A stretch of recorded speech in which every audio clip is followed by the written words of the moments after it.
Prions ensemble. Dieu, notre Père, toi qui nous aimes, toi qui es saint et miséricordieux. Nous étions loin de toi et agissions dans le péché, mais tu as eu pitié de nous. Le Seigneur Jésus a versé son sang précieux et ainsi effacé éternellement tous nos péchés. Et c'est sans aucun mérite de notre part que tu nous as sauvés. Tu as fait de nous tes enfants. Tu nous as donné l'espérance glorieuse de pouvoir entrer dans ton royaume éternel. Pour cette grande grâce, nous te remercions sincèrement. Désormais, ce temps qu'il nous reste à vivre dans la chair, ce temps que tu nous accordes, que nous le passions à te servir, à prêcher ton évangile, à servir dans ton église, sois avec nous et aide-nous dans nos faiblesses, guide-nous Seigneur. À cette heure, nous qui par le précieux sang que tu as versé sommes sauvés, sommes réunis devant toi pour apprendre ta parole, pour louer ta grâce, pour te glorifier. Merci pour cette communion.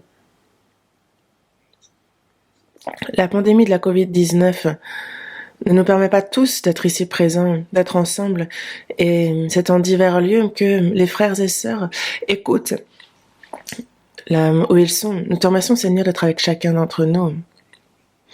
Tu nous donnes la parole dont nous avons besoin en ton temps, et ta grande grâce, par ta parole, tu nous gardes, tu nous aides. Seigneur, à chacun d'entre nous, tu accordes ta grâce, la vérité. Tu nous soutiens par ta main miséricordieuse et puissante.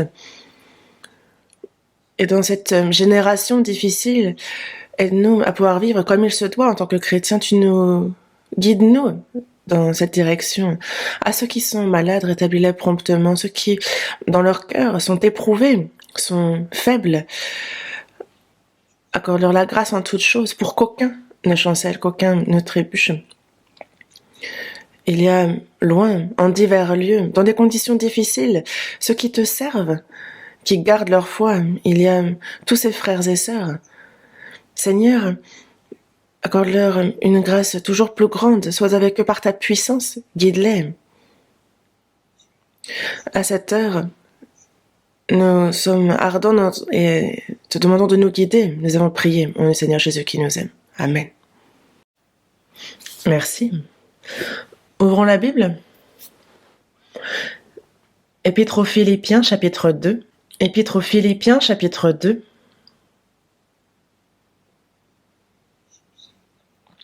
Verset 13.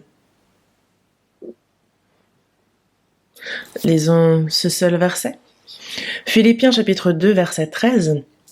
Car c'est Dieu qui produit en vous le vouloir et le faire selon son bon plaisir.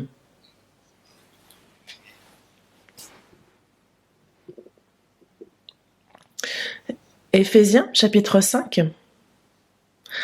Ouvrons à Éphésiens chapitre 5.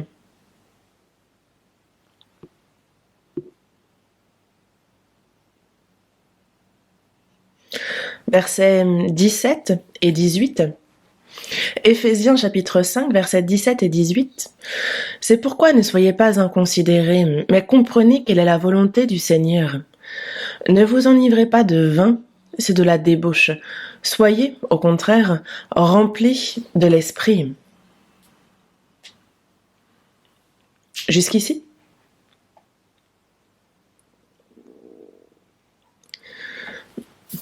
En quoi consiste la vie des chrétiens nés de nouveau? La Bible nous le dit très précisément. Et nous continuons donc à étudier la Bible sous le thème « Soyez remplis du Saint-Esprit ». Avant de recevoir le salut, nous ne le savions pas, mais nous étions éloignés de Dieu. Nous suivions la convoitise de notre chair, nous agissions dans le péché. Dans Éphésiens, chapitre 2, versets 1 et 2, il dit que vous étiez morts par vos offenses et par vos péchés, dans lesquels vous marchiez autrefois. Donc on marchait autrefois selon le train de ce monde, selon le prince de la puissance de l'air, de l'esprit qui agit maintenant dans les fils de la rébellion. Et nous étions donc dignes, nous étions des enfants de colère. Toute personne non sauvée, née dans le péché, vit sous l'autorité du diable, de Satan, et est dans son royaume, suivant les convoitises de sa chair. Le diable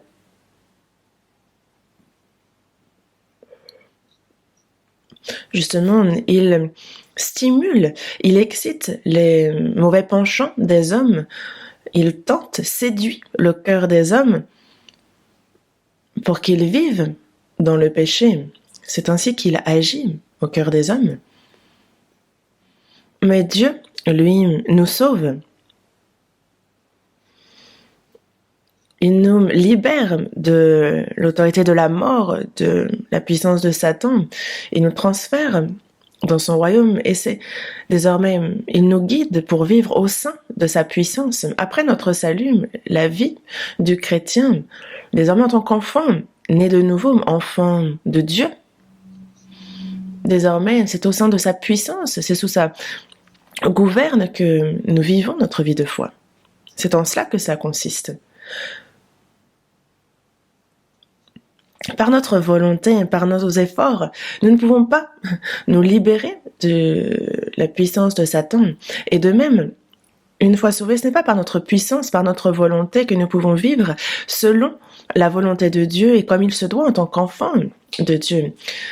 C'est la mort de Jésus sur la croix, par le précieux sang qu'il versa sur cette croix, par sa grâce que le Saint-Esprit nous a fait comprendre et par la foi que nous avons été sauvés.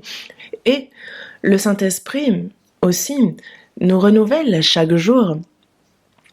Et c'est lui qui dirige notre pensée, notre cœur, et nous guide dans toute la vérité pour faire de nous, en tant qu'enfants de Dieu, des enfants qui dignes, que nous marchions comme il se doit. Et c'est pour cela que tout chrétien sauvé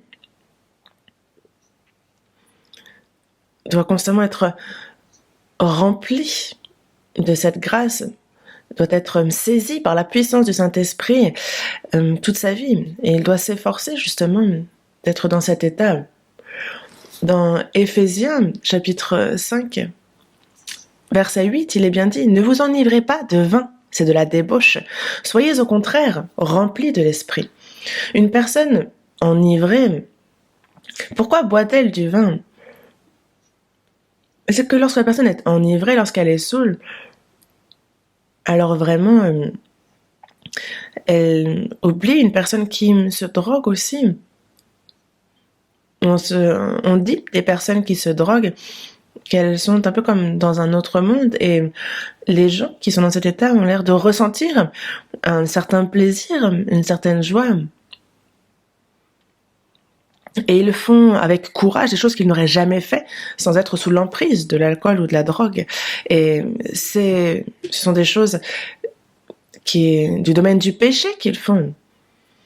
Ils vont commettre des actes graves, certains vont aller jusqu'à tuer. Et donc ce sont des choses terribles qui se passent dans cet état. Est-ce que c'est seulement du vin que l'on est enivré? Certains, c'est l'argent qui les rend ivres. Certains sont vraiment ivres d'argent. Oui, ça les rend fous aussi. Regardez Judas Iscario, regardez combien cet argent avait emprise sur lui pour que on dise de lui qu'il aimait l'argent. Et durant 3 ans et demi, il suivait Jésus. Il a pourtant vu les prodiges, les miracles accomplis par le Seigneur. Mais c'est au prix de 30 deniers qu'il a livré Jésus. L'argent l'a rendu fou. Et lui, justement, a mis fin à sa vie, trop pris par ce péché. Mais est-ce que vous pensez qu'il est le seul? Certains, c'est le plaisir, certains, c'est le sexe opposé, certains, c'est l'autorité, certains, c'est ils sont pris par quelque chose dans ce monde et ils ont complètement perdu l'esprit à poursuivre ces choses. Et Il est bien dit qu'ils ont la folie dans leur cœur toute leur vie. C'est vraiment ça, c'est la folie dans le cœur. Quand on regarde dans ce monde, il y a peu de gens qui vivent sains d'esprit et ils sont comme inconscients, aimant le plaisir, aimant le divertissement, aimant ce qui est cruel, aimant forcément toutes ces choses-là plus que Dieu. Mais c'est de cela que, par la grâce et la puissance de Dieu, nous avons été libérés, il nous en a sortis. Il est bien dit que être enivré de vin, c'est la débauche. Et donc, c'est vraiment... on a ce qu'on appelle que sera, sera, n'est-ce pas? Cet homme qui dit, bon, advienne que pourra, en d'autres termes. Et ils se confient justement à ces choses et remettent leur vie dans ces choses. Soyez au contraire remplis de l'Esprit. C'est par le Saint-Esprit que Dieu nous fait connaître sa grâce. C'est le Saint-Esprit qui nous soutient dans nos faiblesses, qui nous aide, qui nous fait comprendre et discerner quelle est la volonté de Dieu, qui nous aide et nous guide pour que l'on vive selon la volonté de Dieu. Et donc, c'est pourquoi ne soyez pas inconsidérés, mais comprenez quelle est la volonté du Seigneur. Ceux qui vivent la convoitise de la chair sont vraiment insensés. Et ceux qui sont sauvés aussi, s'ils ne vivent pas saisis par la puissance du Saint-Esprit, alors c'est saisi par la chair qu'ils vivent. Et alors c'est vraiment être inconsidéré, insensé. Cherchant par tous les moyens à bien manger, bien vivre, à gagner davantage. Mais ça peut paraître aux yeux des hommes sage, mais aux yeux de Dieu, c'est être inconsidéré que de vivre ainsi. Désormais, soyez au contraire remplis de l'Esprit. Ceux, justement, qui sont conduits par le Saint-Esprit sont fils de Dieu. Il nous faut donc être guidés par ce Saint-Esprit.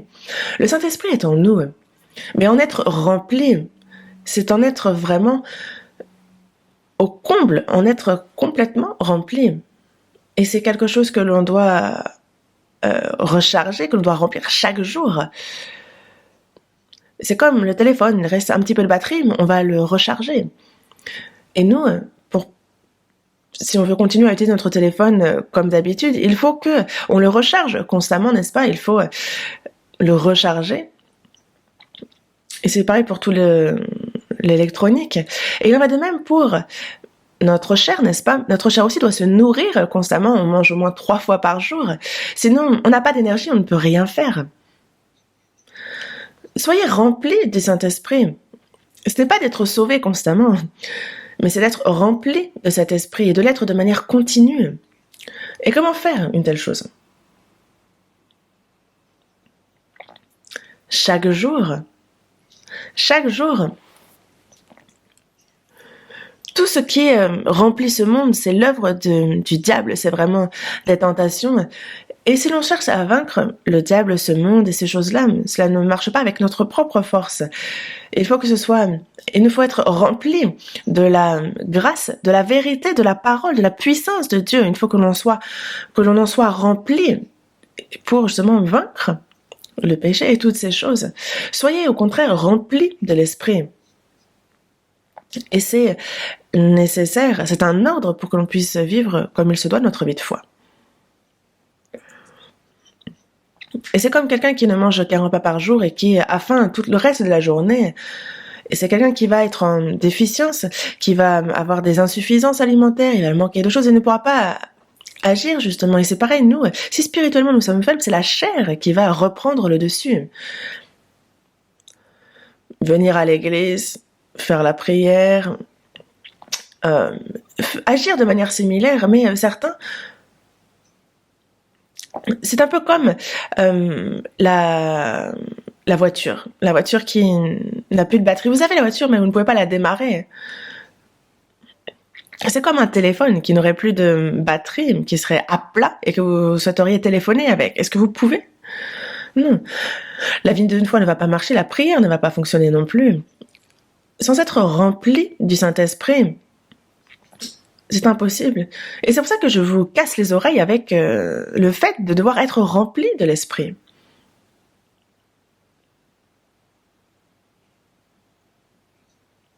Dans Philippiens chapitre 2, verset 13, c'est Dieu qui produit en vous le vouloir. L'apôtre Paul envoie cette épître au sein de Philippe, mais cela s'adresse à nous-mêmes aussi. Dans Galates chapitre 3, verset 5, il dit que celui qui vous accorde l'Esprit et qui opère des miracles parmi vous, le fait-il donc par les œuvres de la loi ou par la prédication de la foi?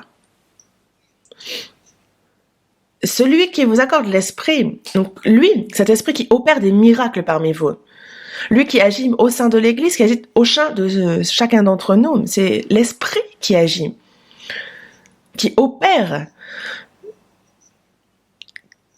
Celui qui nous aide quand on prie, quand on veut vivre selon la volonté de Dieu, selon son œuvre. Car c'est Dieu qui produit en vous le vouloir et le faire selon son bon plaisir. Quel est son bon plaisir? Il nous fait connaître donc sa volonté. Dans Romains, chapitre 12, il nous est bien dit, ne vous conformez pas au siècle présent, mais soyez transformés par le renouvellement de l'intelligence, afin que vous discerniez quelle est la volonté de Dieu, ce qui est bon, agréable et parfait. Donc non pas seulement ne pas se conformer au siècle présent, mais aussi, surtout discerner quelle est la volonté de Dieu, ce qui est bon, agréable et parfait. C'est par la parole que nous devions discerner cela, et c'est le Saint-Esprit qui nous y aide. Le Saint-Esprit nous aide à comprendre, il nous fait connaître sa parole, et il nous donne aussi le vouloir, ce vouloir de pratiquer avec ardeur sa parole. Il nous donne aussi la puissance de pouvoir le faire. Une personne il faut pour ça vraiment vouloir être guidée par ce Saint-Esprit. Et c'est pour ça que ce dont j'aimerais vous parler aujourd'hui, c'est que dans la vie du chrétien sauvé, en un mot, qu'est-ce que cette vie? C'est être agréable à Dieu. C'est une vie qui doit être agréable à Dieu. Avant de recevoir le salut, nous ne cherchions seulement qu'à réjouir justement notre chair. Nous suivions la convoitise de la chair en mangeant des plats délicieux. On cherchait justement la convoitise de la chair, la convoitise des yeux, l'orgueil de la vie, à faire plaisir à notre chair, à notre corps. Et c'était seulement ces choses-là que nous cherchions. Nous nous demandions comment faire pour profiter, nous préférions le plaisir à Dieu. Mais désormais, après notre salut, c'est notre Père, Dieu, que nous cherchons, à qui nous cherchons à être agréable, que nous cherchons à réjouir. Et évidemment, c'est normal.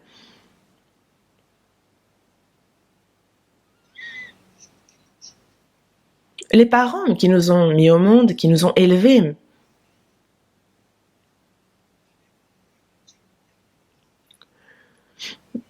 justement, on cherche à leur être agréable. Il nous l'a dit dans le Proverbe 23, justement, d'être la joie de notre père, de notre mère. Dieu, lui, nous a créés. Il est celui qui nous a sauvés. C'est par la grâce du Seigneur et par son amour qu'il nous a sauvés. Quand on pense à cette grâce, à cet amour, on se dit, comment rendrai-je à l'Éternel tous ses bienfaits envers moi? Nous sommes si imparfaits pour pouvoir lui rendre tous ses bienfaits, mais il faut lui être agréable. Nos parents nous ont mis au monde, ils nous ont élevés, et on cherche pourtant à ne pas oublier ça, à ne pas leur être désagréable. Mais si c'est ce que l'on fait, si on est ingrat, alors imaginez que l'on soit ingrat envers Dieu, que l'on oublie la grâce qu'il nous a accordée, qu'on vive en lui tournant le dos et qu'on ne sache même pas en quoi cela consiste de lui être agréable. Est-ce que ça se tient? Est-ce que c'est possible? Non. Dans Éphésiens chapitre 5, verset 10, il nous le dit bien, examinez ce qui est agréable au Seigneur. Examine, cherche ce qui est agréable au Seigneur.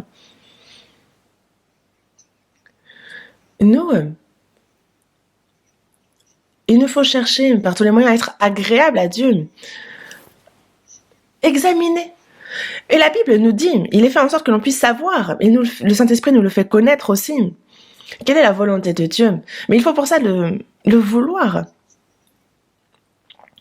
Le seul vœu de ma vie, Seigneur, c'est de te servir tous les jours de ma vie et de pouvoir me tenir devant toi, devant ton trône, d'avoir justement tout fait ce qu'on pourrait faire sur cette terre et de le retrouver ensuite dans les cieux. Et c'est en cela que consiste notre vie de foi. Comment être agréable à Dieu? Le Saint-Esprit veut que l'on soit ardent vis-à-vis de cela. Et vous, l'êtes-vous? Certains disent croire être avec Dieu, mais si l'on n'a pas à cœur de lui être agréable, alors en réalité, qu'il soit avec nous ou pas, mais ça paraît, c'est vraiment plutôt vivre en le méprisant, si l'on ne souhaite pas lui être agréable. Non? Dieu nous a sauvés et Dieu se réjouit de notre salut quand nous sommes sauvés. Regardez, lorsque les parents mettent au monde un enfant, ils s'en réjouissent grandement. Mais après, que se passe-t-il après? Cet enfant va grandir et s'il veut être agréable à ses parents, pour ça, il doit bien les écouter, suivre leurs ordres. Un enfant obéissant est la joie et la gloire de ses parents. Et nous, si nous voulons être agréables à Dieu, comment devons-nous faire? Si l'on vit dans l'à peu près, si on vit les choses en gros, est-ce que ça va réjouir Dieu? Dans Matthieu, chapitre 3, versets 16 et 17, on voit Jésus être baptisé dans le Jourdain, et lorsqu'il sort de l'eau, vous connaissez bien ce passage, n'est-ce pas?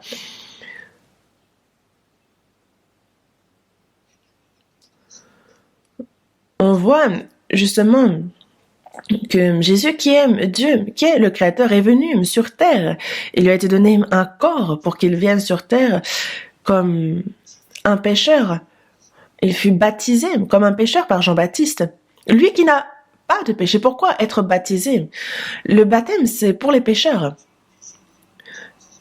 Lui qui n'a pas de péché s'est rendu pécheur. Il est entré dans l'eau, symbolisant sa mort, qu'il fut enterré pour nous. Et ressortir de l'eau nous parle de sa résurrection, c'est ce qu'il nous a montré en avance. On a vu les cieux s'ouvrir et on a vu l'Esprit de Dieu descendre comme une colombe. Et une voix s'est fait entendre. Celui-ci est mon fils bien-aimé, en qui j'ai mis toute mon affection. N'est-ce pas? C'est ce qui a été dit. De quoi parle-t-il? Jésus a pardonné tous nos péchés par sa mort et par sa résurrection. Il nous a apporté la preuve afin que nous puissions croire. C'est une garantie pour nous. Les cieux se sont ouverts. Il est mort sur la croix, il a ressuscité. Et avant cela, les portes des cieux étaient fermées. Le péché bloquait. Les portes étaient fermées. Mais par sa mort sur la croix, alors le péché fut effacé. Et donc il y eut une réconciliation. Les cieux s'ouvrirent. Il y a donc une voie qui s'est ouverte pour les hommes afin de retourner à Dieu. Et ce, en Jésus-Christ. Et lorsque le Saint-Esprit est descendu, une voix se fit entendre, celui-ci est mon Fils bien-aimé, en qui j'ai mis toute mon affection. Le Saint-Esprit nous fait connaître la grâce de Dieu. Il nous fait comprendre sa parole. Le Saint-Esprit vient et nous apporte cette garantie que nous sommes enfants de Dieu. Dans Romains, chapitre 8, verset 16, il est dit « L'Esprit lui-même rend témoignage à notre esprit que nous sommes enfants de Dieu. » Le Saint-Esprit nous fait connaître la grâce de Dieu. Et il rend témoignage que nous sommes fils de Dieu. Le Saint-Esprit, en même temps, nous aide aussi afin que nous fassions ce qui est agréable au Père. Il témoigne que nous sommes fils de Dieu et il nous fait connaître ce qui est agréable à Dieu. Il nous aide afin que nous puissions justement accomplir cette volonté de Dieu à notre égard, qu'on puisse lui être agréable. Celui-ci est mon fils bien-aimé, en qui j'ai mis toute mon affection. En réalité, Dieu, le Père, n'a pas besoin de dire de telles choses de son fils. Jésus fut baptisé, les cieux s'ouvrirent, l'Esprit descendit. Et lorsqu'il dit celui-ci est mon fils bien-aimé, en qui j'ai mis toute mon affection, pourquoi dit-il ça? C'est pour nous. Il nous montre à l'avance, c'est pour nous qu'il le fait. Dieu dit que c'est donc nous sommes aussi, nous qui avons été sauvés en lui, nous sommes aussi ses bien-aimés.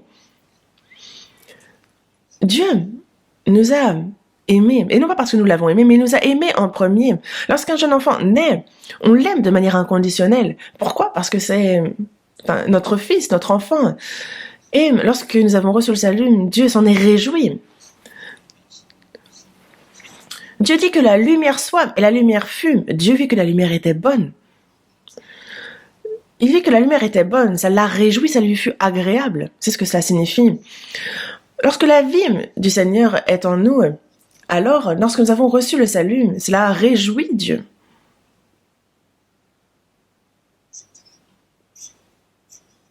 Et c'est donc par son sang qu'il accomplit le salut. Et lorsque nous l'avons compris ça, nous avons été réconciliés avec Dieu. Et cela a réjoui Dieu.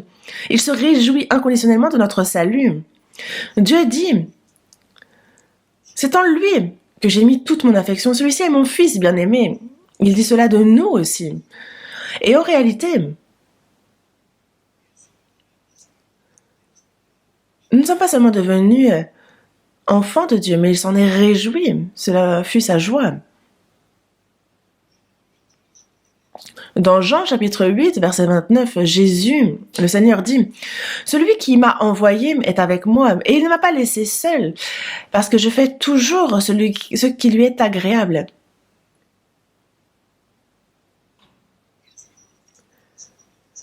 Jésus ne nous a pas seulement sauvés, il nous montre aussi l'exemple par toute sa vie, est un exemple pour nous dans notre propre vie. Il est le bien-aimé de Dieu, mais il est aussi celui qui lui fut agréable, toujours, parce que je fais toujours ce qui lui est agréable. Dieu ne l'a pas laissé seul, il fut toujours avec lui, comme il l'a dit. Et nous, désormais, nous sommes les bien-aimés de Dieu, et en même temps, nous sommes ceux qui doivent lui être agréables. Dieu s'est réjoui de notre salut. Et lorsqu'un enfant naît, on se réjouit aussi de le voir grandir. Et ensuite, on le voit, il commence à rendre service, il commence à aider son père quand il grandit. Et alors, les parents s'en réjouissent grandement. Et nous aussi, lorsque Dieu nous voit grandir, il s'en réjouit. Lorsque notre cœur, lorsque notre vie, justement, obéit toujours plus à sa parole, alors on ne se rend pas compte à quel point ça le réjouit. Mais au contraire, lorsqu'on ne vit pas selon sa parole, lorsque l'on suit notre chair au cours de notre vie, une personne sauvée, lorsqu'elle fait ainsi, Dieu aime cette personne, mais il ne s'en réjouit pas. Ça ne lui est pas agréable. Et les parents vont aimer leurs enfants, même s'ils sont rebelles, même s'ils ne les écoutent pas, mais ils ne vont pas s'en réjouir. Nous, afin d'être agréable à Dieu, comment faire? Pour cela, il faut être rempli de l'Esprit. Soyez remplis de l'Esprit, il faut le vouloir, il faut le désirer ardemment.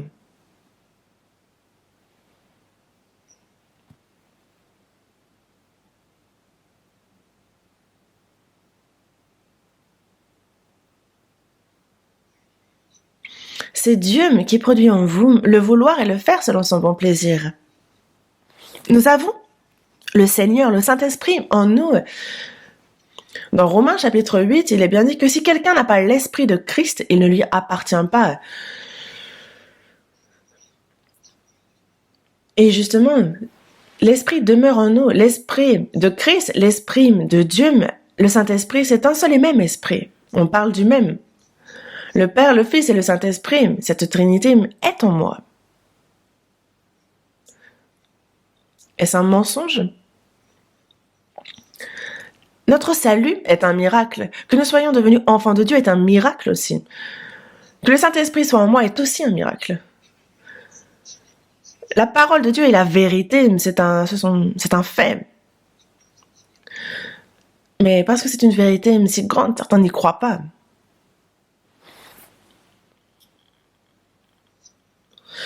Nous croyons la Bible telle qu'elle est. Et notre vie de foi est le résultat de cette foi. Le Saint-Esprit est en moi. Le Saint-Esprit est en moi. Alléluia, il est en moi. Quand on croit en cela, alors nous débordons de reconnaissance, de joie. Et il nous faut désormais être agréable à Dieu. Il nous fait connaître ce qui lui est agréable et quelle est sa volonté. Il met en nous le vouloir et le faire selon son bon plaisir, selon sa volonté. Il faut donc qu'on le veuille aussi. Est-ce que votre vœu est de devenir riche? Est-ce que c'est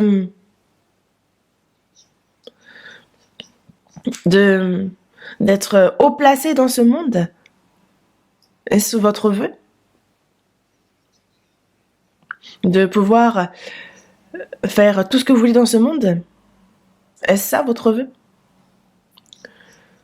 Toutes ces choses-là sont des choses qui vont se retrouver dans la poubelle peu de temps après. Le monde passe et sa convoitise aussi, mais celui qui fait la volonté de Dieu demeure éternellement. Celui qui fait la volonté de Dieu, celui-ci, c'est celui-là qui demeure éternellement.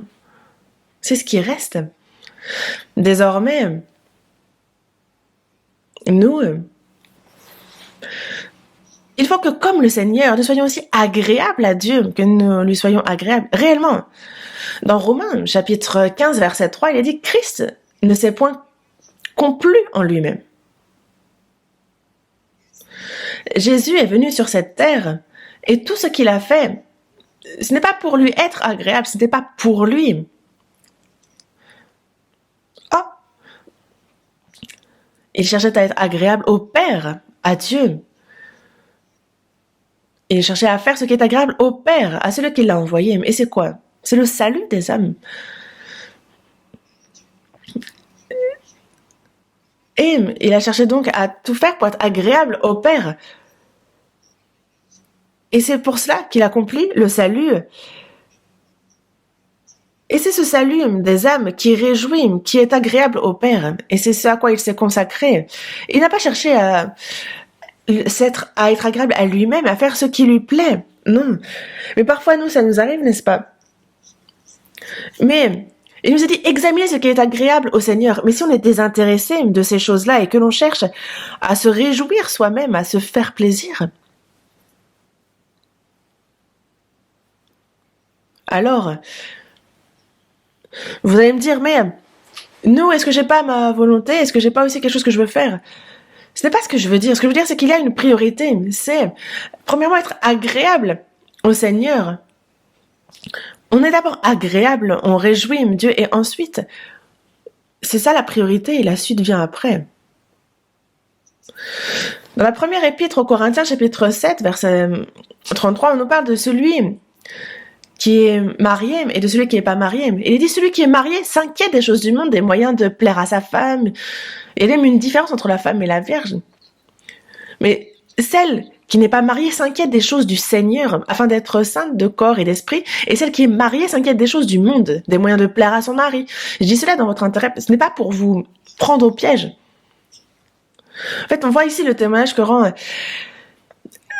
l'apôtre Paul. Il dit pas ça pour prendre au piège, mais c'est pour vous porter à ce qui est bienséant et propre, à vous attacher au Seigneur sans distraction.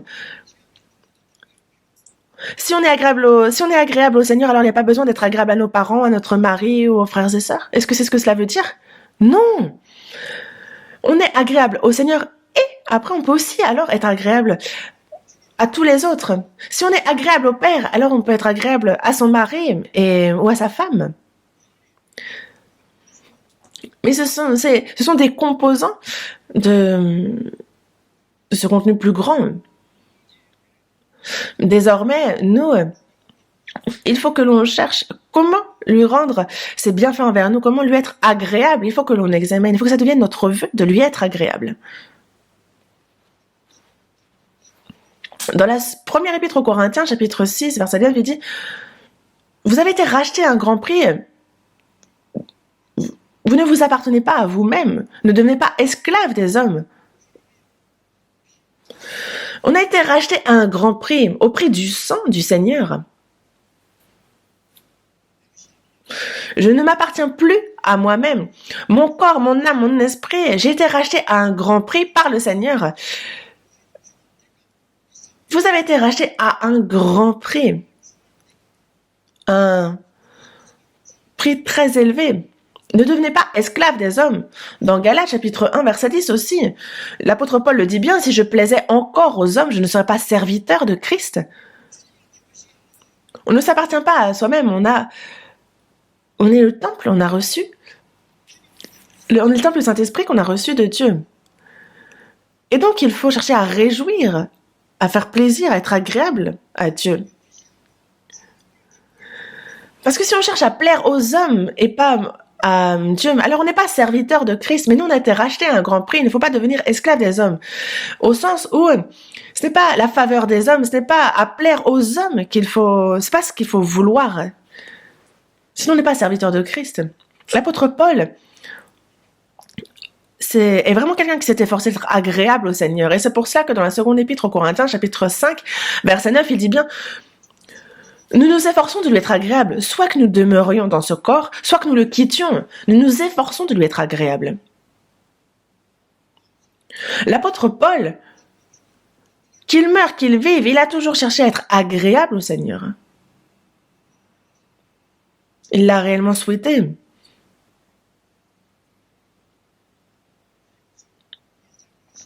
Dans Philippiens chapitre 1, verset 20, il dit « Ma ferme attente et mon espérance » c'est que je n'aurais honte de rien, mais que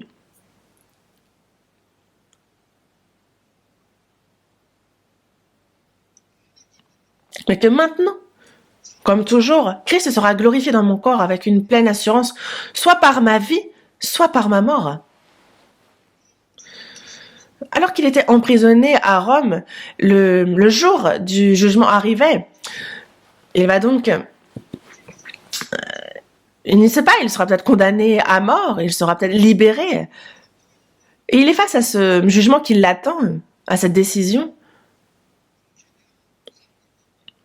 Et il dit bien, soit par ma vie, ou alors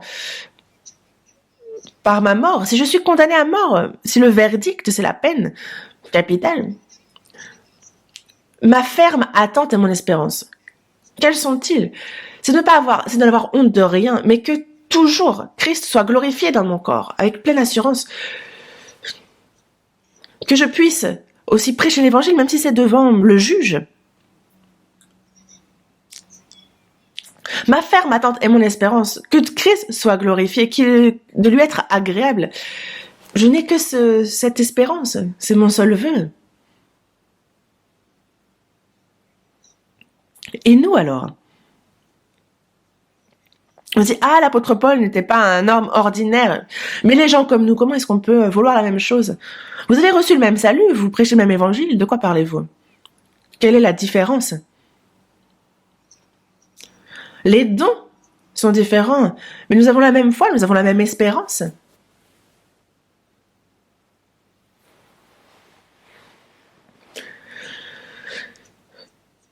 Même si nous ne pouvons pas devenir Paul ou Pierre, il nous faut avoir le même cœur. Dans Philippiens, chapitre 2, verset 5, il est dit « Ayez en vous les sentiments qui étaient en Jésus-Christ », avoir le cœur, les sentiments de Jésus-Christ. On a reçu son amour, on a reçu sa vie, on a reçu le Saint-Esprit. Alors il nous faut avoir ces sentiments, non? Avoir le même cœur que Jésus-Christ. Et c'est pour ça que dans la première épître de Jean, chapitre 2, verset 6, il est dit que celui qui dit qu'il demeure en lui doit marcher aussi comme il a marché lui-même. Celui qui dit qu'il demeure en lui doit marcher aussi comme il a marché lui-même. Jésus a été agréable à Dieu, mais il faut donc que nous aussi nous soyons agréables à Dieu, non?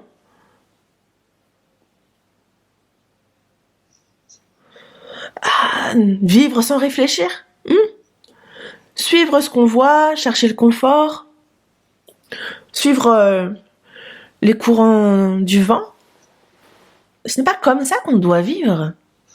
Nous avons une foi certaine, nous avons une espérance certaine, nous avons des valeurs certaines. Et ce sont pour ces choses certaines. Il peut y avoir des vagues, des flots, le vent. On suit ces choses certaines. Le Seigneur est avec nous. De quoi avez-vous donc peur? On peut rencontrer les vents impétueux, on peut rencontrer les flots. On voit, le Seigneur a bien aidé ses disciples. Il a calmé la tempête, les flots. Et nous aussi, il nous aide, il nous vient en aide. De quoi avez-vous peur?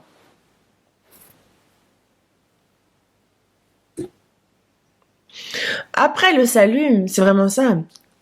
Vous saurez que je suis en vous et que vous êtes en moi.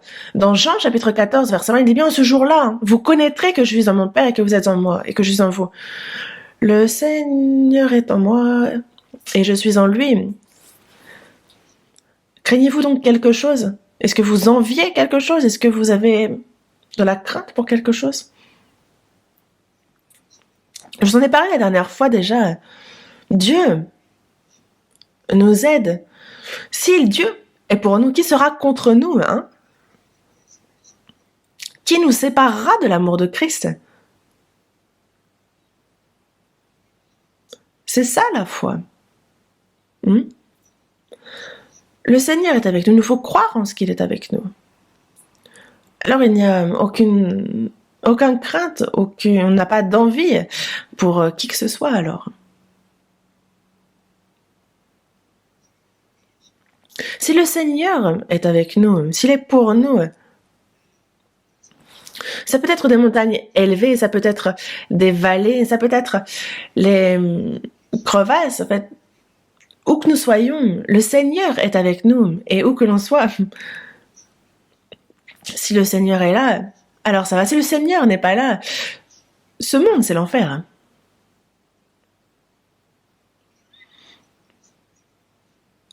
On peut tout avoir, l'argent, la richesse, les honneurs, la gloire, mais si le Seigneur n'est pas là, alors ce n'est rien.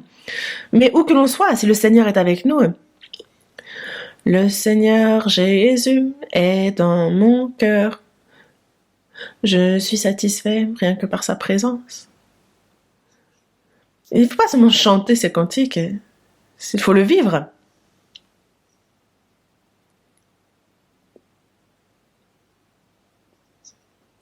Dans la première épître aux Corinthiens, chapitre 10, verset 31, il est dit « Soit donc que vous mangiez, soit que vous buviez, soit que vous fassiez quelque autre chose, faites tout pour la gloire de Dieu. » Que l'on travaille, que l'on apprenne, que l'on gagne de l'argent, que l'on mange, que l'on boive, que l'on se marie, que l'on marie quelqu'un, quoi que l'on fasse. Que vous mangiez, que vous buviez, quoi que vous fassiez, faites tout pour la gloire de Dieu.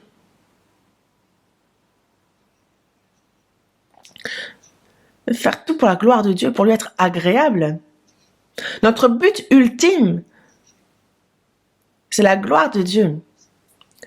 Tous ont péché et sont privés de la gloire de Dieu. Le péché ne glorifie pas Dieu. Et tout ce qui glorifie Dieu, c'est tout ce qui est bon glorifie Dieu. C'est ce qui lui est agréable. Les chrétiens doivent être froids, doivent être aiguisés, doivent être méticuleux. Et ne pas passer les choses à la va-vite ou faire les choses rapidement et en gros.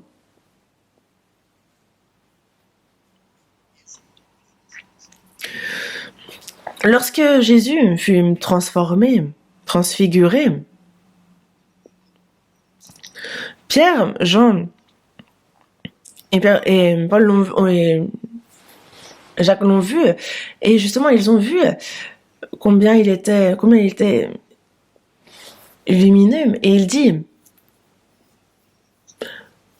en fait parce que Jésus parlait, et il y a une nuée lumineuse qui les couvrait. En fait, ils ont entendu une voix.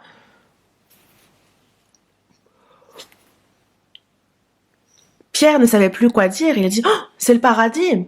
Il disait, ah, il est bon, soyons ici, restons ici. Ah.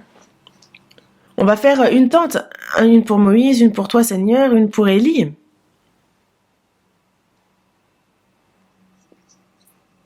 Mais justement, ils ont entendu une voix disant, celui-ci est mon fils bien-aimé, en qui j'ai mis toute mon affection. Écoutez-le.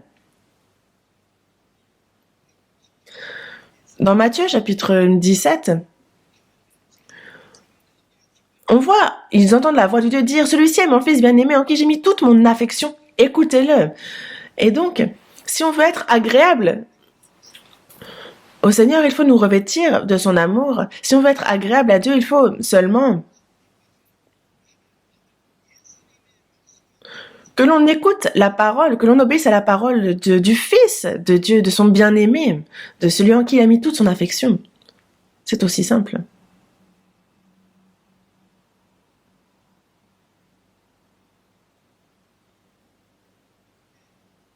Désormais, nous,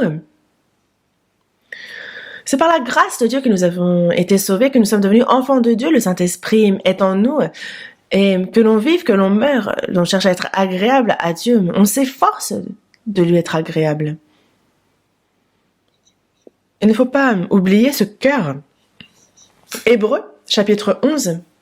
Hébreux,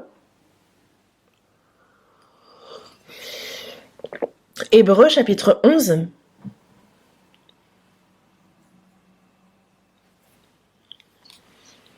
Versets 3 et 4. Hébreux, chapitre 11.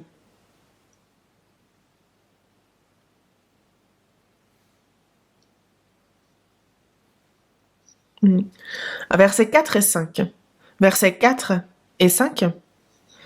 Hébreux, chapitre 11, versets 4 et 5. C'est par la foi qu'Abel offrit à Dieu un sacrifice plus excellent que celui de Caïn. C'est par elle qu'il fut déclaré juste, Dieu approuvant ses offrandes, et c'est par elle qu'il parle encore quoique mort.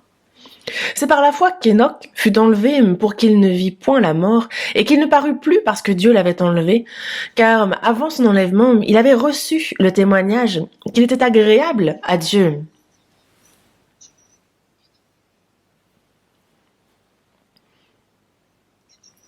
C'est par la foi. Celui qui est représentant de celui qui fut justifié par la foi, c'est Abel. Et en même temps, celui qui fut agréable à Dieu par la foi, celui qui fut justifié ainsi, c'est celui qui représente cela, c'est Enoch. Enoch, c'est par la foi qu'il ne vit point la mort, mais qu'il fut enlevé. Dans la Genèse, à partir du chapitre 3 où on voit le péché de l'homme, depuis, on voit qu'un tel vécut tant d'années, un tel vécut tant d'années et mourut, un tel vécut tant d'années et mourut. Et donc ça défile. Mais, dans la Genèse, chapitre 5,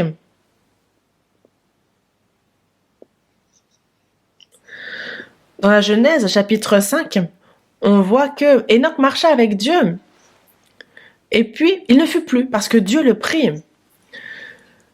Qu'il ne vit point la mort, et Dieu le prit. C'est vraiment surprenant. Celui qui est allé devant le Seigneur sans mourir, devant Dieu, ce qu'on appelle l'enlèvement un peu, c'est Enoch et Élie. Dans l'histoire, il n'y a que ces deux hommes.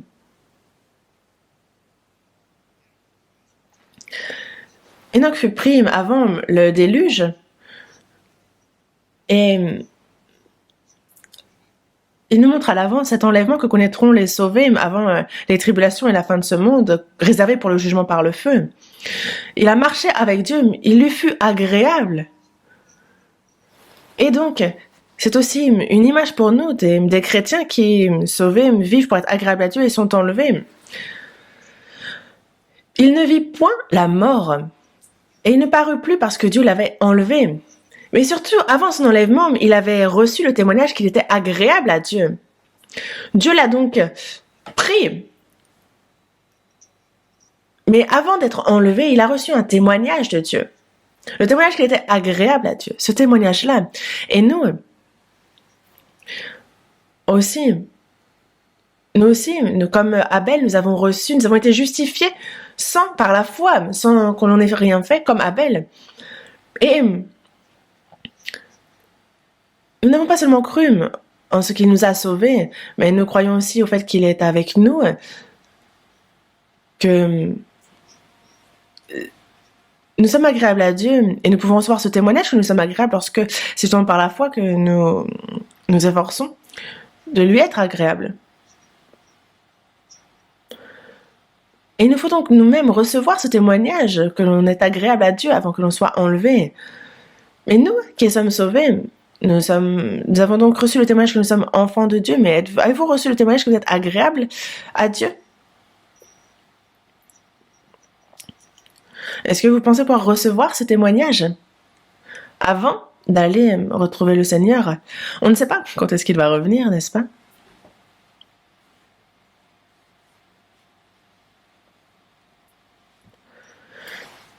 Comment rendrai-je à l'Éternel tous ses bienfaits envers moi?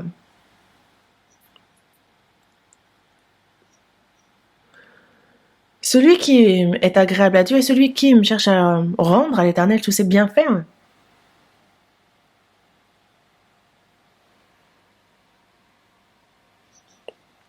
Dans Romains, chapitre 14, dans le verset 7 et 8, il est dit que nul de nous ne vit pour lui-même et nul ne meurt pour lui-même. Si nous vivons pour le Seigneur. Si nous mourrons pour le Seigneur. Donc soit que nous vivions, soit que nous mourions, nous sommes au Seigneur.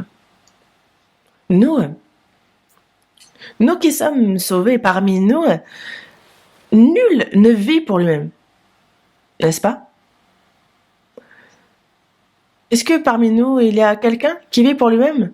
S'il y a quelqu'un, alors c'est une contradiction. C'est une contradiction. Il dit personne ne meurt pour lui-même. Vivre pour soi-même et mourir pour soi-même, ça, c'est misérable. Cela n'a aucune valeur. Si nous vivons pour le Seigneur. Si nous mourrons pour le Seigneur. Pourquoi? Parce que soit que nous vivions, soit que nous mourions, nous sommes au Seigneur. Soit que nous mangions, soit que nous buvions, quoi que nous fassions, nous sommes pour la gloire. Nous devons tout faire pour la gloire de Dieu, pour lui être agréable. Et même s'il y a quelque chose que l'on veut absolument faire, si cela n'est pas agréable à Dieu, il ne faut pas le faire. Évidemment. Et même si nous n'avons pas envie, si c'est agréable à Dieu, il faut le faire. Nous sommes au Seigneur, nous ne nous appartenons point à nous-mêmes. Nous n'avons aucun droit sur nous-mêmes. Si je vis, c'est pour le Seigneur. Si je meurs, c'est pour le Seigneur. Que je vive ou meure, je suis au Seigneur. Que je vive ou que je meure, je suis au Seigneur. Les serviteurs sont achetés un grand prix par leur maître. Et ils n'ont pas de volonté. Est-ce qu'ils ont leur plan? Est-ce qu'ils ont leur projet? Est-ce qu'ils ont leur volonté? Est-ce qu'ils ont leur mot à dire? Le maître leur dit, fais ci, et ils disent, oh, j'ai pas envie. Qu'est-ce qu'on fait d'un tel serviteur? Après, justement, un serviteur, qu'il soit complimenté ou pas, après avoir fait ce qu'on lui demande, peu importe, un serviteur fait ce qu'on lui demande. Je suis au Seigneur. Nous avons été achetés à un grand prix, un vraiment grand prix, parce que nous avons été achetés cher. Est-ce que c'est ensuite afin de nous torturer? Non, il veut nous accorder une grande grâce, une grande gloire. Si nous lui sommes agréables, si on le réjouit, alors lui-même fera que l'on se réjouit aussi grandement. Et si nous souhaitons être agréables à Dieu, comment faire? Comment devons-nous faire pour lui être agréables? Avant toute chose, il faut déjà que nous nous réjouissions en lui, de lui. Dans la première épître de Pierre, chapitre 1, verset 8,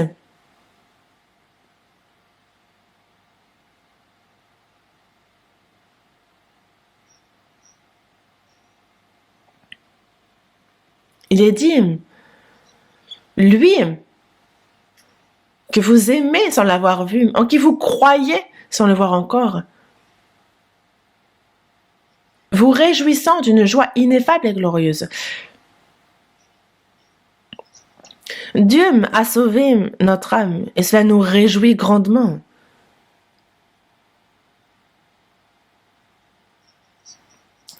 Quand on a reçu le salut, c'était une joie ineffable, n'est-ce pas?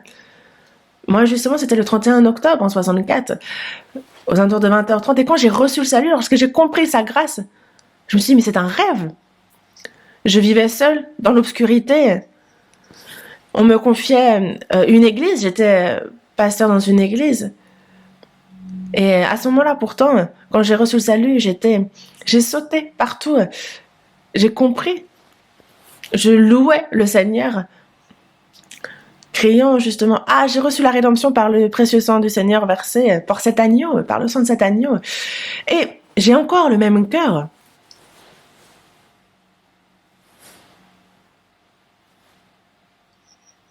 Et c'est par la grâce de Dieu, c'est par cette grâce-là.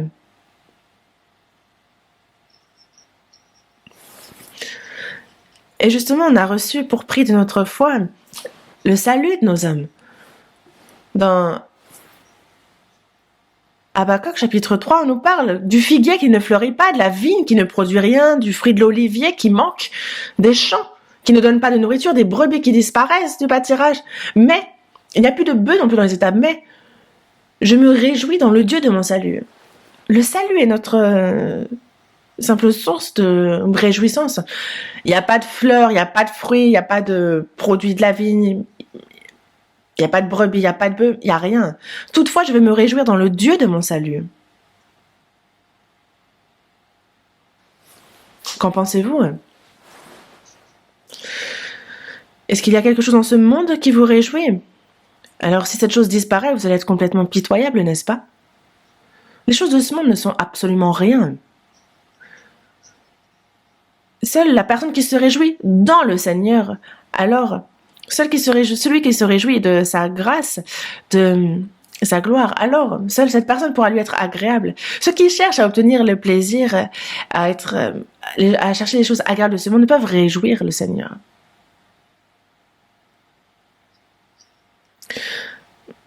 Maintenant, nous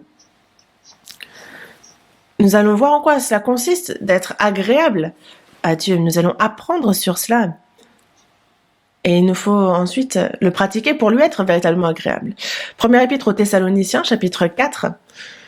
Première épître aux Thessaloniciens, chapitre 4.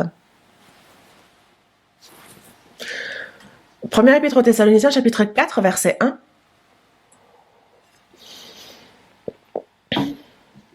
Verset 1. Au reste, frères, puisque vous avez appris de nous comment vous devez vous conduire et plaire à Dieu, et que c'est là ce que vous faites, nous vous prions et nous vous conjurons au nom du Seigneur Jésus de marcher à cet égard de progrès en progrès.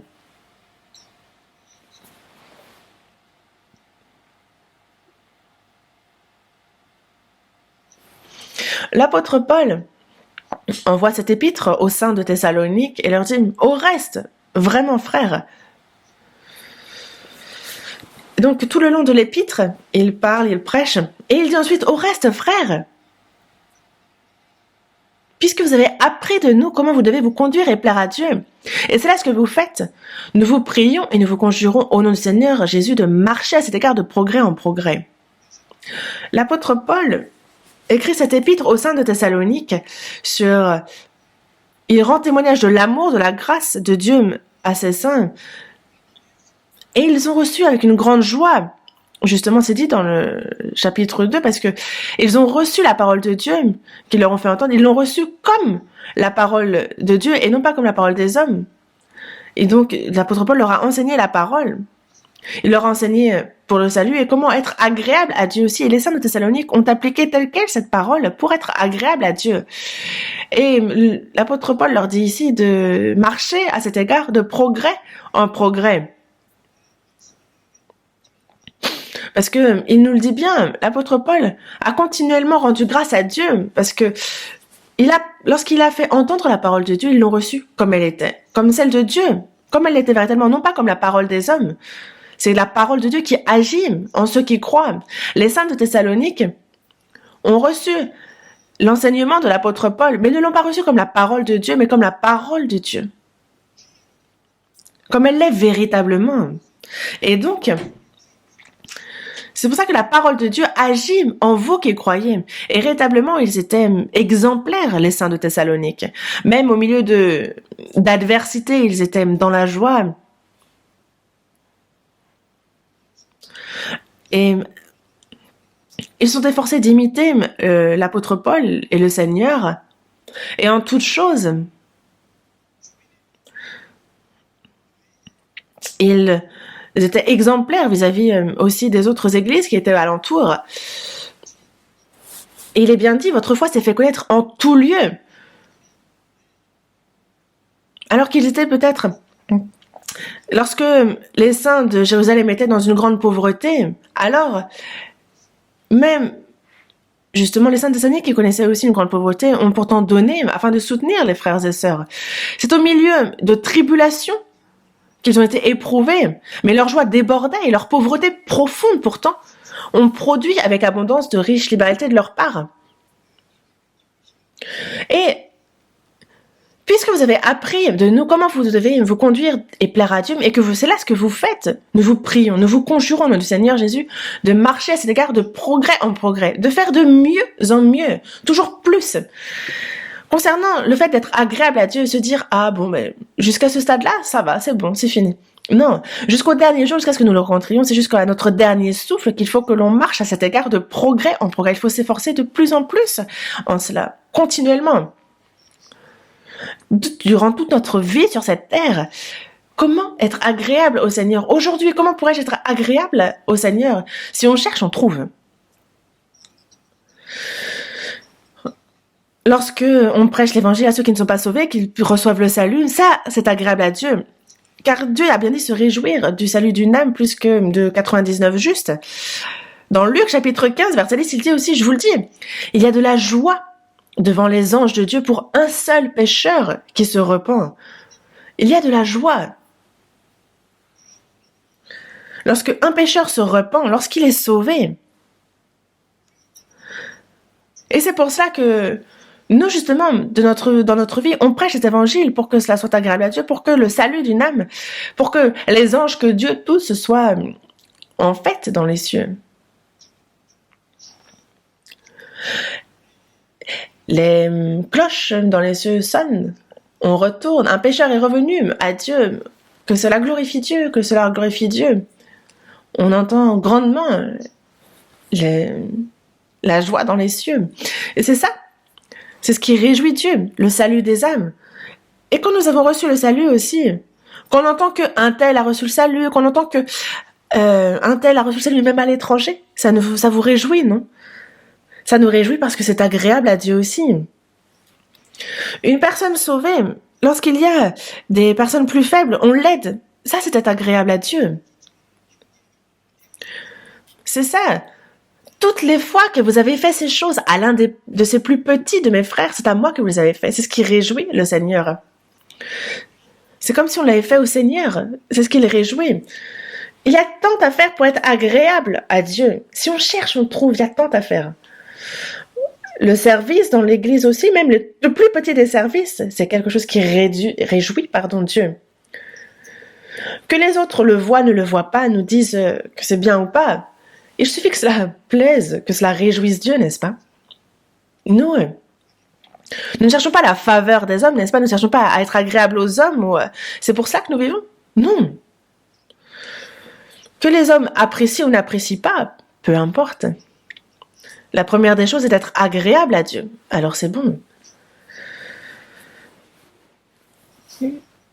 Quel que soit le sacrifice, les efforts, la peine, la mort que l'on peut peut-être rencontrer, si notre vie peut être agréable à Dieu, si notre mort est davantage agréable à Dieu, alors que c'est par la mort, mais notre vie, par notre mort, on cherche à être agréable à Dieu. Non? Désormais,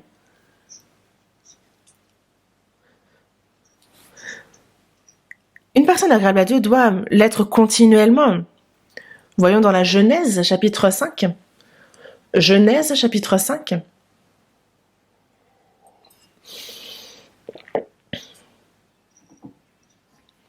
Genèse, chapitre 5.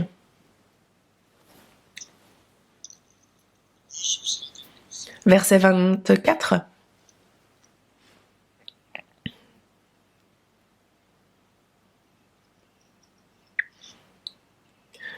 Genèse chapitre 5, verset...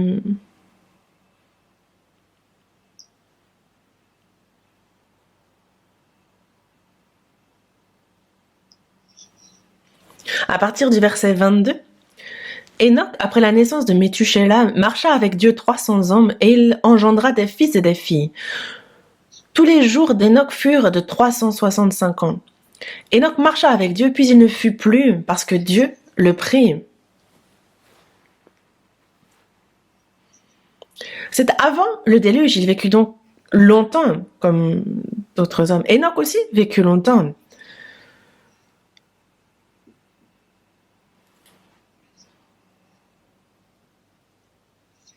Méthusélah est celui qui a vécu le plus longtemps. Donc, après avoir donné naissance à Méthusélah, il marcha avec Dieu 300 ans et il engendra des fils et des filles. Il marcha avec Dieu. Ne veut pas dire ne pas se marier, ne pas avoir d'enfants, être dans la montagne, isolé. Est-ce que marcher avec Dieu, c'est ça? Non. C'est avoir une famille, avoir des enfants, marcher avec Dieu 300 ans.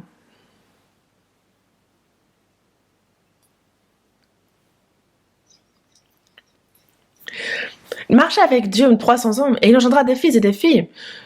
Il vécut une vie familiale comme tout le monde. Et dans le verset 24, Dieu marcha avec Dieu, puis il ne fut plus parce que Dieu le prit.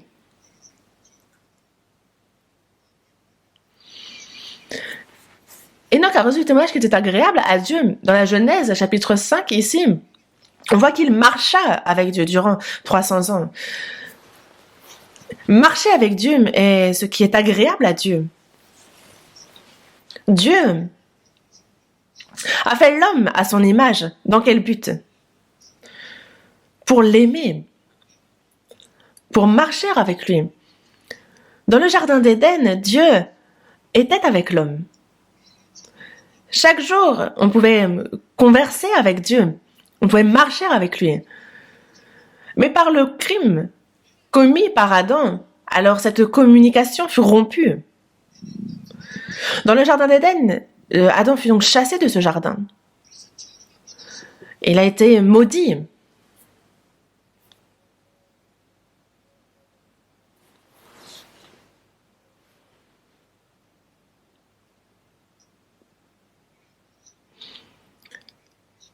Mais Dieu n'a pas pour autant abandonné l'homme. Il a eu pitié de l'homme et a accompli le salut, n'est-ce pas?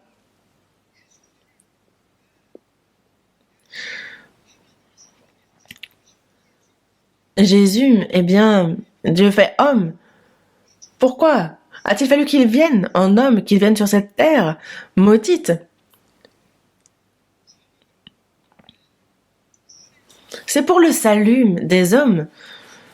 Il a aimé les hommes et il est venu pour leur salut, pour pouvoir marcher de nouveau avec eux, pour pouvoir les aimer.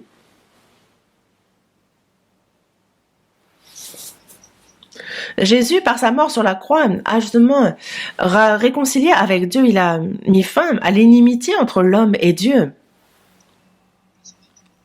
Dans Matthieu chapitre 1, verset 21 jusqu'au verset 23, on voit les noms de Jésus.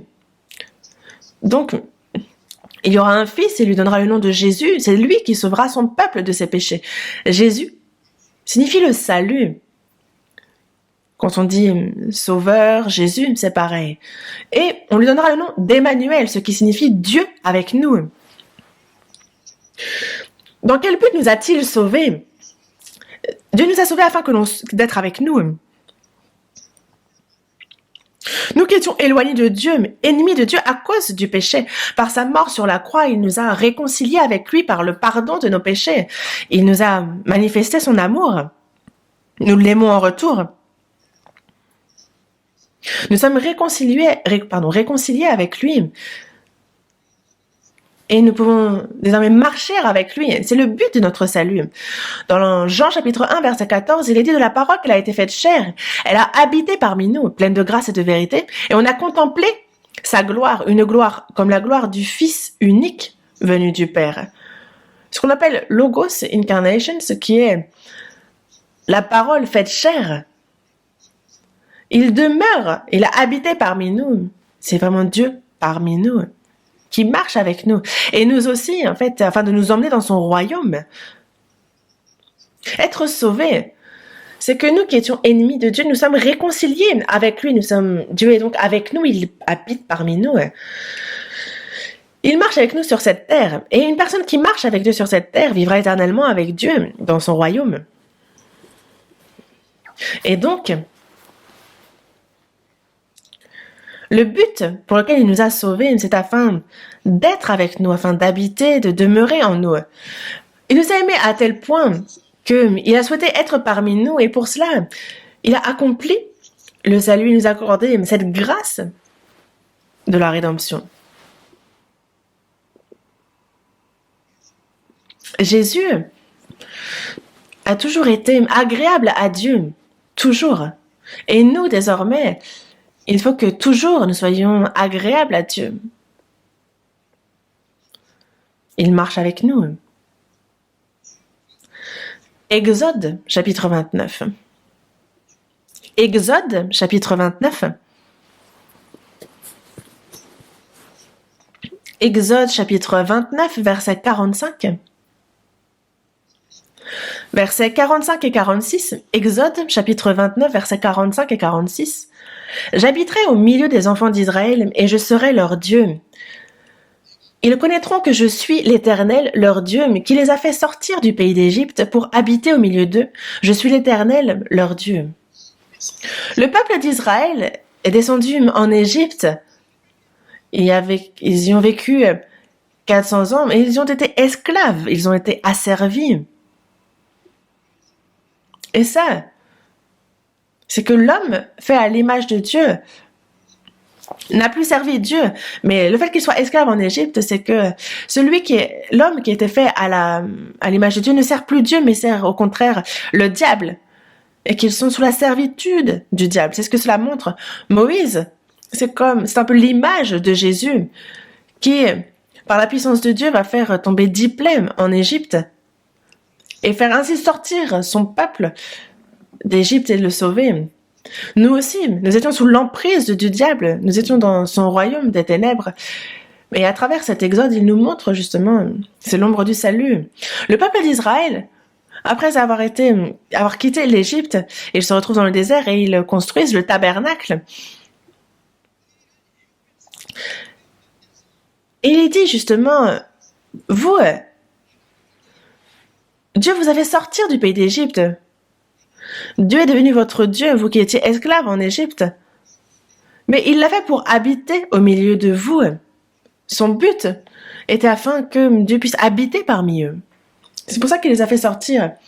Et il les guide en terre de Canaan et c'est aussi l'ombre de nous, comment il nous guide jusque dans son royaume éternel. Et c'est pour cela que il nous montre dans le Saint-Testament comment, par Jésus, il va accomplir son salut, comment il va nous libérer de l'emprise de Satan, du diable, et comment il fait pour pouvoir habiter au milieu de nous. Le royaume des cieux est un lieu où Dieu veut vivre éternellement avec nous, et c'est pour ça qu'il nous y conduit. En quoi consiste d'être agréable à d'être agréable à Dieu dans notre vie? C'est justement de marcher avec lui. Dès que nous recevons le salut, le Saint-Esprit, on reçoit le Saint-Esprit. Dans Galates, chapitre 3, verset 2, il est dit, n'est-ce pas justement par la prédication de la foi que vous avez reçu l'Esprit? En ce jour-là, vous connaîtrez que je suis en mon Père et que vous êtes en moi et que je suis en vous. C'est lui qui vous permet de savoir que vous êtes enfant de Dieu, que vous avez reçu le Saint-Esprit. C'est le Saint-Esprit qui est en nous. Jésus est en nous.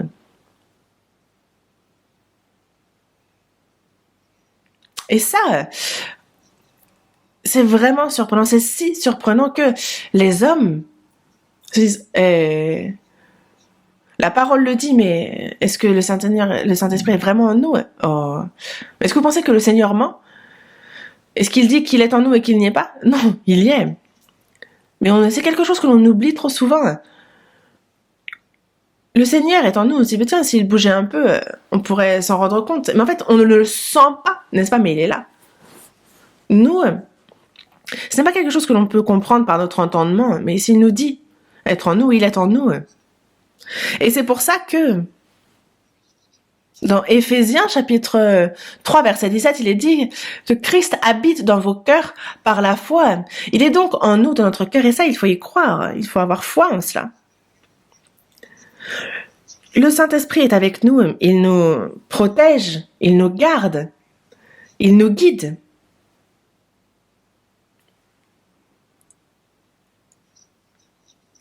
Dans Romains chapitre 8, on nous dit que l'Esprit, il nous aide dans notre faiblesse. Il est vraiment celui qui nous aide. Dans le psaume 48, verset 15, il est dit « Voilà le Dieu qui est notre Dieu éternellement et à jamais. Il sera notre guide jusqu'à la mort. » Le Dieu qui est notre Dieu éternellement et à jamais, il est notre guide jusqu'à la mort. Il nous guide jusqu'à la mort. Dans le psaume 121, verset 1 à 3, il est dit « Je lève mes yeux vers les montagnes. D'où me viendra le secours? Le secours me vient de l'Éternel qui a fait les cieux et la terre. » Après notre salut, il est notre Père, notre Dieu. Et le secours, d'où vient-il? Il me vient de l'Éternel qui a fait les cieux et la terre, lui qui ne permettra point que notre pied chancelle, lui qui nous garde, celui qui nous garde et il ne sommeille jamais. Ce Dieu qui m'a sauvé, ce Père, me garde, il m'aide, durant toute ma vie sur cette terre, il me guide. Hébreux, chapitre 13. Ouvrons la Bible à Hébreux, chapitre 13.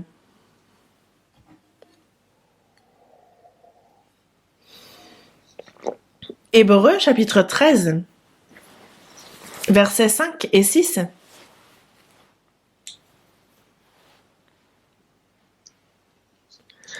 Ne vous livrez pas à l'amour de l'argent.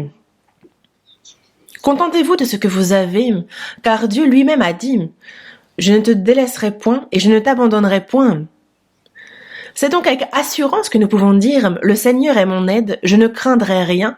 Que peut me faire un homme ?» Ne vous livrez pas à l'amour de l'argent. Il est bien dit que ça, c'est vraiment la source de tous les maux. On ne travaille pas pour gagner de l'argent, on travaille ardemment pour la prédication de l'évangile, pour notre famille, pour aider les faibles. Il est bien dit que celui qui ne travaille pas ne doit pas non plus manger. Mais ici, il ne faut pas se livrer à l'amour de l'argent. Le problème, ce n'est pas l'argent, c'est l'amour de l'argent. Nous, il faut qu'il nous donne beaucoup, qu'il nous donne peu, il faut se contenter de ce que Dieu nous donne. Tant qu'on a le vêtement, le manger et boire, alors il faut s'en contenter. Car si on a l'amour de l'argent, alors ça nous fait quitter la foi. L'amour de l'argent, c'est justement la racine de beaucoup de maux. Et ça nous fait quitter la foi d'aimer l'argent. Car ce n'est plus en la foi qu'on se confie, mais on s'appuie sur l'amour, l'argent, pardon. On a l'impression que notre force vient de là, que c'est lui qui va nous assurer toute chose à l'avenir, mais non. Ne vous livrez pas à l'amour de l'argent, contentez-vous de ce que vous avez. Non, demandez pas trop. Regardez combien Jésus lui-même était pauvre. Regardez les disciples, combien ils étaient pauvres. Regardez les saints, comment ils étaient pauvres. Et pourtant, ils ont vécu, ils ont marché avec Dieu, ils ont été agréables à Dieu. Regardez un peu le confort dans lequel on vit, et certains cherchent encore plus de confort. Car Dieu lui-même a dit « Je ne te délaisserai point et je ne t'abandonnerai point ». Le Seigneur est avec nous. Il ne nous délaisse point, il ne nous abandonne point. C'est donc avec assurance que nous pouvons dire « Le Seigneur est mon aide, je ne craindrai rien. Que peut me faire un homme ?» Est-ce que vous avez des inquiétudes? Est-ce que vous craignez quelque chose? Vous avez peur de quelque chose? Rien. Le Seigneur est mon aide. Je ne craindrai rien. Que pouvons-nous craindre? Qu'est-ce que nous pouvons envier aux autres? Le Seigneur est avec nous, il est mon aide.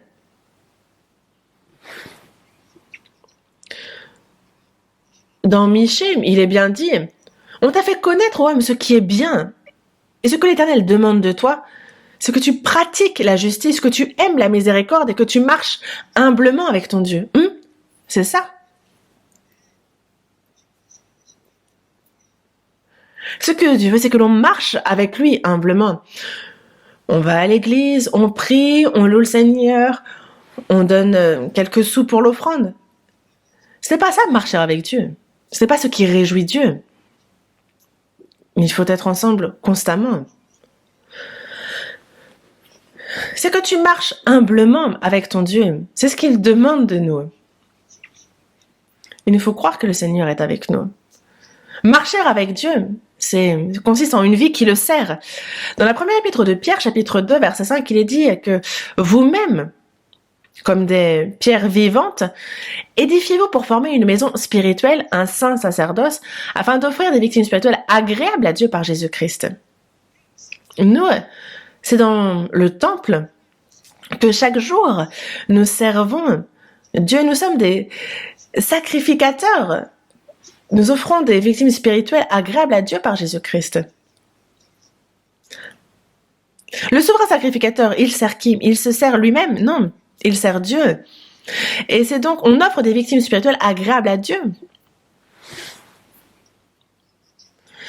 Nous sommes un saint sacerdoce, nous sommes des sacrificateurs, nous devons donc nous éloigner du mensonge, du péché. Dans la seconde épître aux Corinthiens, chapitre 6, verset 17, il est bien dit « Sortez du milieu d'eux, séparez-vous. Ne touchez pas à ce qui est impur et je vous accueillerai. » En quoi ça consiste d'être agréable à Dieu? C'est de se tenir éloigné du péché, du mensonge de ce monde, d'en être séparé. Dans la première épître de Pierre, chapitre 1, dans le verset 15 et 16, il est dit « Puisque celui qui vous a appelé est saint, vous aussi soyez saints dans toute votre conduite, selon qu'il est écrit, vous serez saints car je suis saint. Dieu est saint. Vous serez saints car je suis saint. Soyez saints dans toute votre conduite. Soyez donc séparés saintement dans toute votre conduite. Séparés du péché, de tout mensonge. Car si l'on vit dans le péché, on ne peut pas être agréable à Dieu. En étant dans le péché, est-ce qu'on dit marcher en Dieu? Ça c'est bien mentir que de dire une telle chose.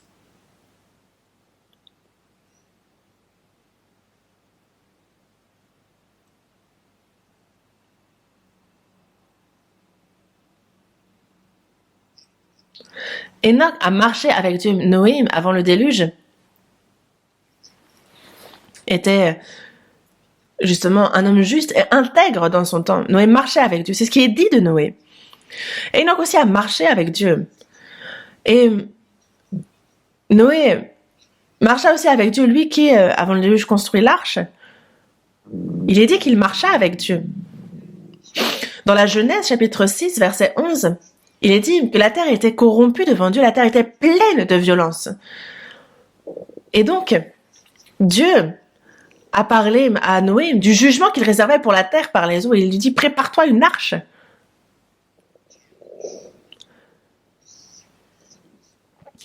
Et il a ainsi rasé la terre par l'eau. Et il a dit, par la même parole, les cieux et la terre d'à présent sont gardés et réservés pour le feu. Il a bien dit avoir réservé cette terre pour le feu. Désormais, dans la seconde épître de Pierre, chapitre 3, il l'a bien dit par la même parole. Alors, c'était à l'époque submergé par les eaux que la terre fut jugée, mais désormais, les cieux et la terre d'à présent sont gardés et réservés pour le feu. Comme Sodome et Gomorrhe ont été réservés pour le feu et le soufre, on retrouve vraiment, vous avez le soufre qui est encore incrusté dans les murs. Moi, je suis justement entrée dans cette région. Enfin, j'en ai vu vraiment aussi comment on fait le soufre. Et Dieu a montré à l'avance qu'il allait juger la terre par le feu. Ce monde, on a vu l'art, on a vu toutes choses, on a vu la culture, on a vu toutes choses se développer à l'extrême. Mais il en va de même pour le péché qui s'est développé à l'extrême. Vraiment, la corruption, le mal a rempli la terre. Et c'est suffisant pour le jugement. Désormais, l'évangile a été prêché jusqu'aux extrémités de la terre et le temps de patience de Dieu touche à sa fin. Que devons-nous faire alors? Avant le déluge, Enoch fut enlevé. Avant de submerger la terre par les eaux et de juger la terre, Noé fit une arche, et nous, de même, séparés de ce monde, marchant avec Dieu, si nous vivons ainsi,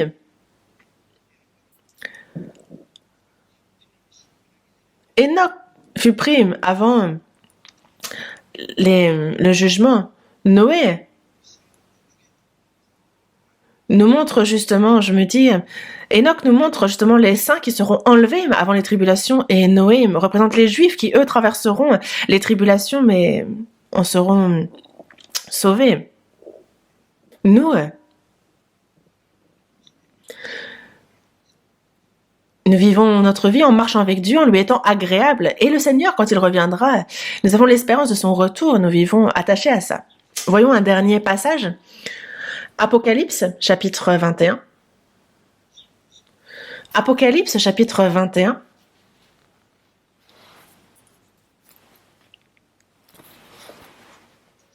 Verset 3.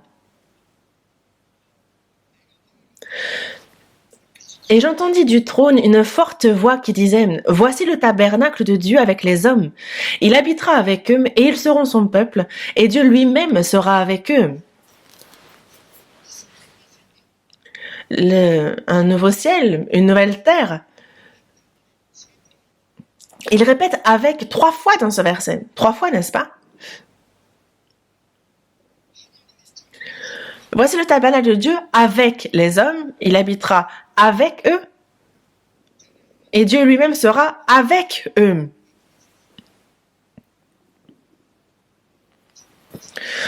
Une fois au ciel, dans le nouveau ciel, nouvelle terre, alors c'est éternellement que nous profiterons de la gloire de Dieu, que nous vivrons avec lui.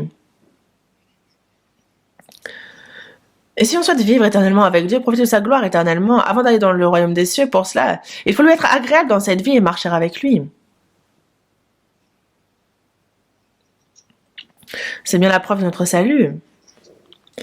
Ce n'est pas ce qu'il faut faire pour aller dans le royaume des cieux, mais c'est la preuve qu'une personne sauvée, qu'on est véritablement chrétien, non pas un faux, mais les vrais chrétiens vivent ainsi, marchent avec Dieu. Les vrais chrétiens réjouissent Dieu qui est avec eux. Et ils ont une espérance éternelle. Ils sont remplis du Saint-Esprit, ils sont séparés de ce monde. Et le Seigneur les aime. Et il les emmène dans son royaume éternel, il cherche à vivre avec eux éternellement. Et il a bien préparé ce lieu où il vivra éternellement avec nous, et son retour est proche. Et c'est pour cela que nous qui vivons en cette fin des temps, nous marchons avec Dieu. Il faut aussi que nous vivions une vie qui soit agréable. Et pour ça, nous apprenons la Bible et nous obéissons à ce que nous comprenons. Et nous nous efforçons de lui être agréable. Prions. Dieu notre Père qui est miséricordieux, nous étions éloignés de toi et agissions dans le péché. À ce moment-là, tu as eu pitié de nous. Quand nous ne te connaissions pas, c'est le Seigneur qui est mort pour nous. Il a versé son sang précieux sur la croix pour accomplir la rédemption éternelle, le pardon de nos péchés. Merci. Le Saint-Esprit est avec nous.